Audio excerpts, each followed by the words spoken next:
Hello and welcome to Worlds Apart. It took an American being killed by Britain in the midst of the Syrian desert for the danger of violent extremism to really hit home.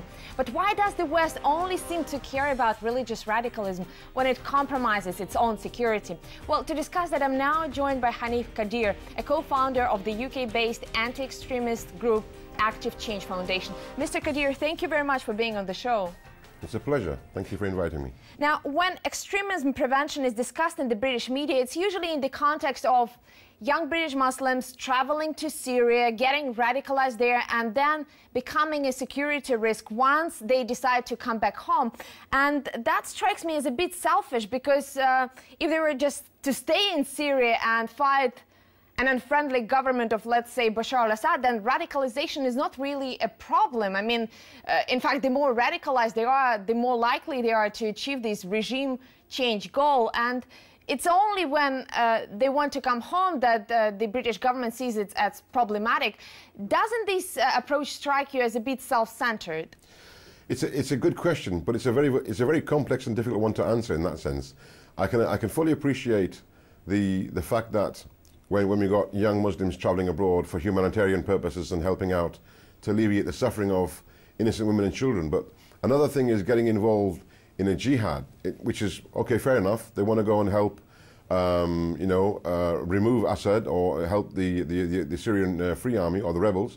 But through that process, there's a fear. And we've seen through experience over the last year or 2 years that young men, I mean, look at this one man that has now joined the ISIS group and has carried out a barbaric act of evil by beheading a reporter. So these are the fears that, whilst I understand from a community perspective that young men and women are being drawn into that, wanting to go and help alleviate the suffering, there's the ultimate fear of that creating a huge sense of vulnerability for them, being indoctrinated and radicalized to an extent where taking off somebody's head becomes the norm. That was exactly my point, that, the UK government only sees a problem with that when an American is being killed. But, those same, jihadi converts, they have been cutting off the heads of Syrian citizens for 3 years now. And the British government, the American government, never saw a problem with that. In fact, it was described as an act of,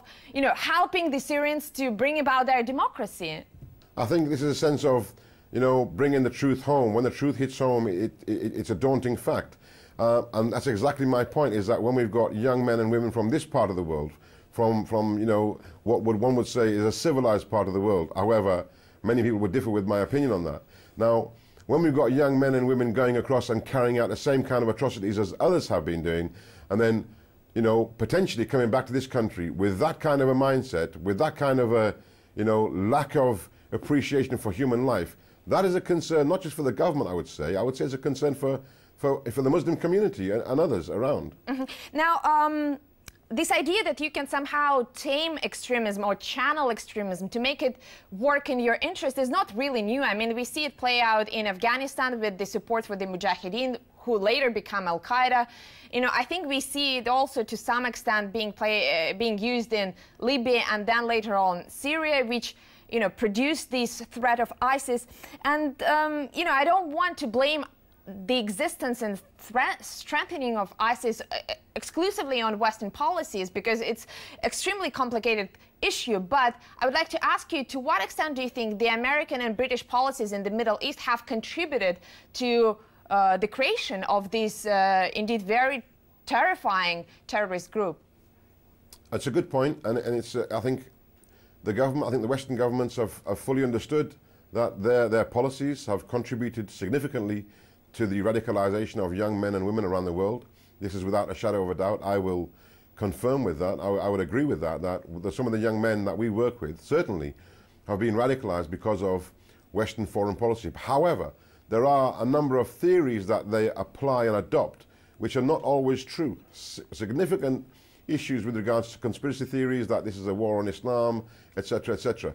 But certainly I would agree that Western foreign policy has made and contributed to the radicalization of thousands of many young men and women. Mr. Qadir, you just mentioned the young British Muslims that you work with, and I think when we talk about the threat of ISIS, we need to consider that there are two very different groups of people fighting for it. One group, and this is I think a minority, are those foreign-born jihadis that have been converted by those theorists that you mentioned, but the bulk of ISIS are Iraqis or Arabs, locals who have been converted not so much by the theories but by horrific realities of their daily existence. I mean, those are Iraqi males in their 20s and their 30s who came of age during the first and second invasion of their country. And I would like to ask you, in what way do you think these two groups are different in terms of their conviction, in terms of the ferocity that they show on the battlefield, and ultimately in terms of the techniques that could be used to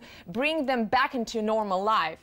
From history, in Muslims, in Islam, from history we've learned, and we've got quotations and books to tell us that extremism will continue to rise from amongst the Muslims, and we need to remove them as much as, and over time they have risen and they have gone away.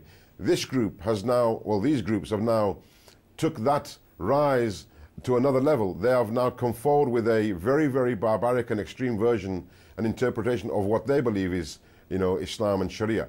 Totally wrong. I mean, but what they have done, they have worked on what the hearts and minds, now this is very important to understand, that these groups have understood and worked upon the hearts and minds of individuals across the world who see and perceive that Western foreign powers are targeting Muslims, but also that Muslim leaders, from around the world are failing to respond and react to the problems that they are facing. So they feel that they have to now rise up and build a momentum. So what they have done, they have attracted young men and women from across the globe to this new idea that they will now take forward, and they will remove those leaders that are in the Muslim communities that are not reacting and doing things what they should be doing.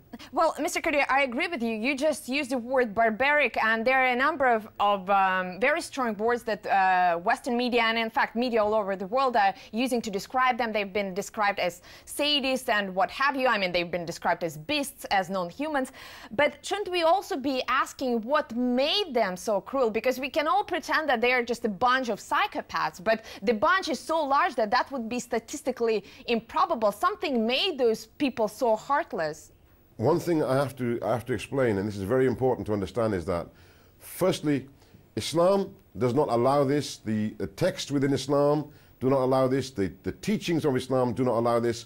However, we've been warned about these groups and how evil they will look. The texts ascribe these to be the sons of the devils, dogs of hellfire, for the main reason because they are so vile and so barbaric. That's why they are ascribed to be like the dogs of hellfire. Now, the way that they come across, so romantic in their approach, attracting many impressionable young men who want to do something or are very angry. Don't forget, they are working on the hearts and minds of young men and women who are very, very emotional, but also equally very, very angry. But Mr. Qadir, don't those people have a reason to be angry? And I'm not talking about Islam here. I'm talking about, again, the realities of their life, because I assume that those people, even the the most hardline of the jihadists, I assume that they probably didn't have the easiest of lives. I think that this is, it was, again, perhaps a war that was waged in their own country that made them this way. Shouldn't we all account for that? When I say angry, I mean, don't forget, there's lots of perceptions out there in amongst the social media, the perceptions that our young men and women have about the West's attack on Islam, it being a crusade, that they need to wipe Islam off the face of the earth, what's going on in Gaza and in Israel, ongoing issues around that. The young men and women that I'm talking about are very angry because they feel that the Muslim leaders have let them down. This is their perception. They feel the Muslim leaders are working with Western governments, for the sake of oil and revenues, etc., etc. Their anger is going on beyond control. Now, that doesn't mean that they are not human beings or they can't be changed. I, for one, will say that anything can change within a young person with the right kind of support. However, when they get to a point where taking off somebody's head and without battering an eyelid, that's where I think that now we have to go back to our theological guidance where we are instructed Islamically. Now, I can't say this and I can't promote this, but I will just quote you one verse which says that if they rise from amongst you, and should you be able to approach them, then attack them and kill them wherever you find them, for they will continue to rise and be a cancer. Now, this is a text that we are warned about these kind of individuals, and we need to remove them. But Mr. Qadir, isn't that also very convenient for the Western sort of approach to these issues? Because we all know that violence begets violence. And if we again assume this very militaristic, very violent approach to them, to ISIS, then perhaps that's going to, produce a whole new generation of jihadists. Because this, again, my point, I come back to the same point, is that many of them were radicalized not by the texts. I assume that, during the First and Second Iraq War, people didn't have time to, really study holy books. I think they were radicalized by the killings and by the hunger, by the radicalism of war that they saw all around them. Absolutely, and I for 1 minute don't disagree with you. This is another thing that is driving. These are many people talk about young men and women having a sense of belonging because they want to be part of a network. Nonsense. It's what's been happening over time, over a period. In Iraq, in Afghanistan, in Pakistan, in Somalia, in Palestine and Gaza. Young men and women are being, pushed to a point where they feel that there's nothing else that can be done except committing acts of violence against what they feel is the enemy or the perpetrator. Look, they've been indoctrinated over time. They've been watching images, and today we see that what happens an hour ago in Iraq, within 20 minutes, the whole world knows about it. So our young men and women are exposed to that kind of indoctrination and are being radicalized as a result. So, for sure, foreign policy, double standards certainly plays a part. Mr. Qadir, if we look at the latest research on violence, it's essentially, this old combination of nature versus nurture. And sure, some people are more prone to violence than others, but I think it's, many scientists agree that it's primarily the environment or early trauma during the formative childhood years that turns people into heartless, cruel individuals. And if we look at what is happening in the Middle East, if we look at what is happening in North Africa, the social and economic environment seems to be getting from bad to worse. And, there is a whole new generation of kids who have been exposed to terrific things. I wonder if that makes you hopeless in your efforts to combat this violent extremism, because it seems that the pool of potential jihadists is now wider than ever before. It is a challenge, and I agree that certainly this poses a huge challenge to us. When we look at a young man or a young female who's lost their parents or their whole family, an example would be, let's say in Gaza, who's, let's say the entire family consisting of 25 people has been blown to pieces by a bomb or a stray bomb, let's say.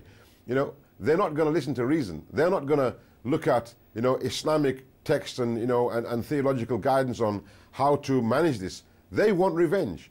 And we see young men and women who look at that and take it personally. However, it's not going to stop our efforts to change young men and women. It's a challenge indeed, but when we talk about young men and women in this country who feel very emotional and take it very personal, we then, this is where I would disagree with everybody who says it's a theological problem. I would say the answer to the problem is a theological approach. So this is where theology comes into play. That are you allowed to seek revenge because of this? Is it, there's all kinds of things that we can use and apply, and we do. And sometimes, it takes longer, and sometimes it's forever ongoing.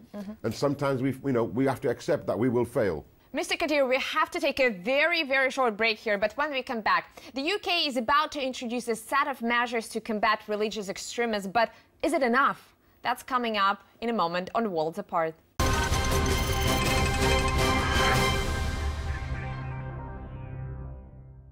Welcome back to Worlds Apart, where we are discussing Islamic extremism with Hanif Kadir, a co-founder of the Active Change Foundation.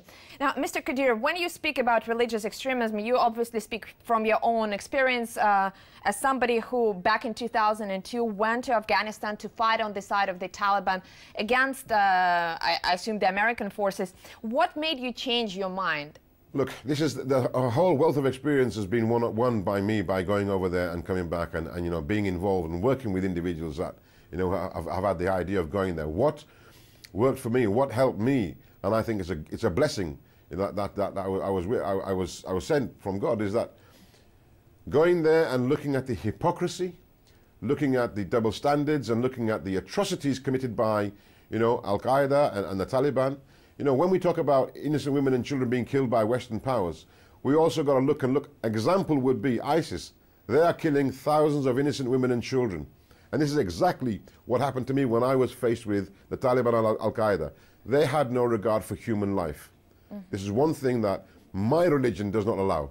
And this is one thing that angered me even more. And luckily, I managed to come back. I am confident that young men and women that are going into Iraq or Syria, you know, when they're exposed to the lies and the hypocrisy, they want to come back. And sadly, at the moment, there is no way for them to come back because they may be locked up and put away. So there needs to be a strategy to allow those ones who have seen the light, let's say, you know, been exposed to the hypocrisy and lies and want out, we allow them a safe passage back. Well, Mr. Kadir, I think this is a very interesting point that you mentioned, this disregard for human life. And I heard you say in one of the previous interviews that some young people, perhaps young men, young women, tend to romanticize conspiracy theories, and this is something that may draw them into war zones. And I think that was perhaps true for Al-Qaeda, whose PR message really focused on the suffering of innocent civilians, on the suffering of women and children. But the ISIS outreach program is very different. They do the killing themselves, and they're very open about it. I mean, they almost revel in their violence.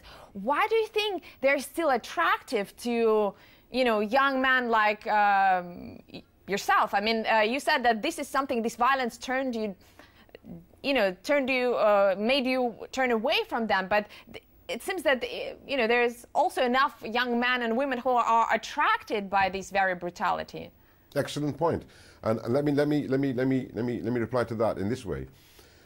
When I went to Afghanistan, there was no man that subscribed himself to be the Khalifa and him to run the Caliphate of Islam. The only one that was a local Amir, a local Caliph, was Mullah Omar. In this instance, we have Abu Bakr Baghdadi, who has now claimed to be the Khalifa of the Muslims. And the time he's chosen is Syria. Now we go back to theological quotes and theological guidance where we are told that there will be an army that will march with black banners, and amongst them will rise a leader. Now this is where our young men and women, you know, fail sadly, because they're not fully aware of what religion and what theology says about this. They believe that this person is the leader for the Muslims in this time. However, and they subscribe to it. They ascribe to whatever he has to offer. And be that killing or be that, you know, protecting women and children, they see that they have to ascribe to him whichever way it may be. Now, whatever he has to offer, they will subscribe to that as well. And sadly, that's where I will say this is where the failure, the systematic failure of theologians, imams in our country, up and down the country, are failing to refute the likes of Abu Bakr Baghdadi. Their silence is almost been explicit. Now, my argument is that we need to have the right kind of education and guidance for our young men and women. Otherwise, they will continue to be recruited and brainwashed by individuals like al-Baghdadi and Abu Bakr, who's in Boko Haram. These are deranged mental individuals who are using theology and texts to recruit their soldiers. Well, Mr. Kadir, you just made a number of theological references, and that leads me to my next question, which is very, very sensitive. I understand that, but I would still like to ask it. You know, this disregard for human life, isn't it at least partially religious? Because if you believe in the afterlife, if you believe that death is not final, then it's easy for you to believe that you are maybe even helping your victim by, you know, helping him or her escape this wicked world. I wonder if this mindset is at least partially responsible for the ease that these people have when killing and dying for their cause. Absolutely, this is the whole thing. I mean, you know, it may seem as if I'm being a bit contradicting on my statements, but when we talk about, you know, how young men and women are getting indoctrinated through theology, they have no understanding of their religion. If they did, they wouldn't even ascribe to people like Abu Bakr Baghdadi. We have many thousands and millions of people that refute them. However, the small minority that are accepting this, they believe indeed that by ascribing to them, by going out and killing non-Muslims, you know, even other Muslims who disagree with them, that they are cleansing the earth and they are purifying a nation. Now, sadly, they are being told this by people, you know, that ascribe to ISIS and their ideology. This is an ideology that has no grounding within Islam. You know, however, they take context and they take it out of context and they present it eloquently in Arabic to many of our young men and women. And that's why, you know, I'm saying again that theologians in this country and across the world, we have a handful of very, very, very renowned scholars who are refuting daily, you know, the likes of ISIS and Al-Qaeda. However, in our countries around Europe, there's not enough. There needs to be a louder voice from our mosques who have the eyes and the ears of our community. They need to stand up on a Friday on the pulpit and they need to challenge the ideology of ISIS. Well, but Mr. Kadir, is it really fair to blame the community for not doing enough to combat this very violent ideology when your own government is very, I would say, soft and polite when it comes to Saudi Arabia, the country that has invested billions in promoting and spreading the Salafi and Wahhabi ideas all around the world? Now you're getting into a very sort of very unique debate, and this can go on for ages. I disagree with that. I disagree with that. Look, Wahhabi and Salafi ideology is not an actual fact.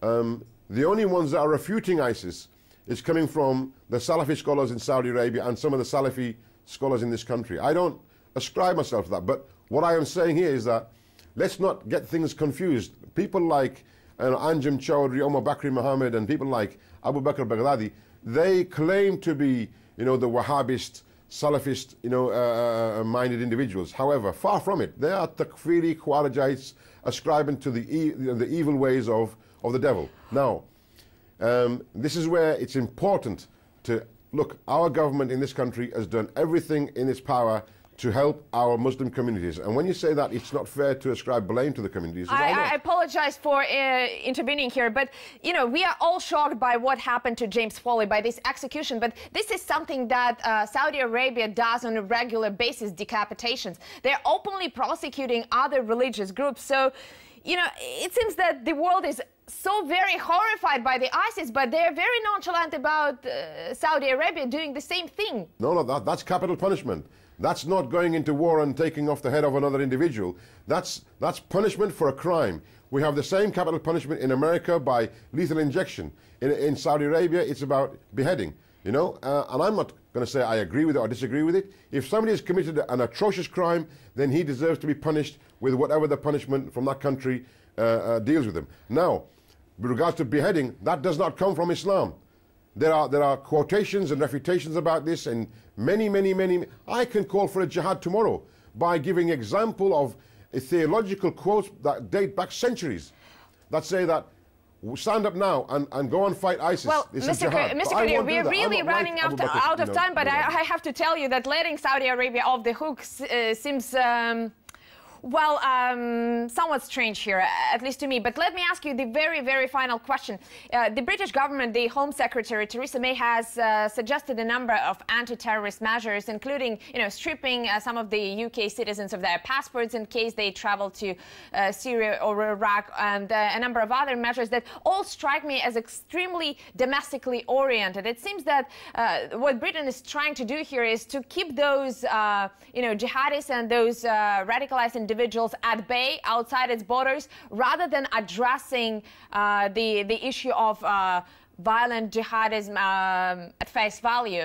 Isn't this approach again a bit too self-serving? some of the measures that are being put forward and are being suggested are very, very, very, very intense and very, very draconian in their way. And I think this is also like what you call a knee-jerk reaction. But I can understand, that if people are going to go over and commit atrocities abroad, and that stands for everybody and for every other community as well, not just Muslims. Now, if they're going to go out and sort of commit violent acts abroad, then I think that checks and balances need to be put in place. Now, stripping them of their nationality, stripping them of their passports, this may be an idea that's put forward. I don't think it's going to be realistically put in place. However, I welcome the fact that if somebody is coming back, I would welcome an intervention, some kind of assessment being made, and if somebody can be helped, I welcome that. I would put myself forward to help that individual. But I can understand that national security measures need to be taken seriously. I understand that, and I think we all would agree with that. But can this problem of global jihadism or violent Islamic extremism be really addressed without some countries, the United States, the United Kingdom, first changing their approach to foreign policy and, changing, the ease that they have been showing in intervening in Muslim countries, because that seems to be the root of the problem, or at least one of the very effective mechanisms that those people are using in converting, people to their ranks. I mean, point taken, I understand. Look, every country has its own foreign policy, its own interests, but consideration certainly needs to be made. Whenever America or the UK is going to go and, invest in something or contribute to a foreign policy initiative, then I think they need to consider the fact that, look, if we're going to go into Iraq, we need to consider what the implications are going to be on the Iraqi individuals, or Iraqi-originated individuals in our country. Likewise, if we was to go to war with India tomorrow, don't we think that the Indians in this country are going to respond and react? Everything needs to be done in consideration and in moderation. So certainly, consideration needs to be made, but also I, as a British citizen, understand that I live in this country as a British citizen, and I understand that this country has its own interests and have its own policies. But I would hope that the Prime Minister would be considerate of my emotions and my values and my beliefs, as well as the national interests of this country. Some of these policies seem to be a shot in the foot, because all of those countries that the United States, the United Kingdom have intervened so far, ostensibly for noble reasons, they now have the very, very astute problem of Islamic extremism. But unfortunately, we have to leave it there. We ran out of time. I really appreciate you being on the show. And to our viewers, please keep the conversation going on our Twitter, YouTube, and Facebook pages. And I hope to see you again, same place, same time, here on Worlds Apart.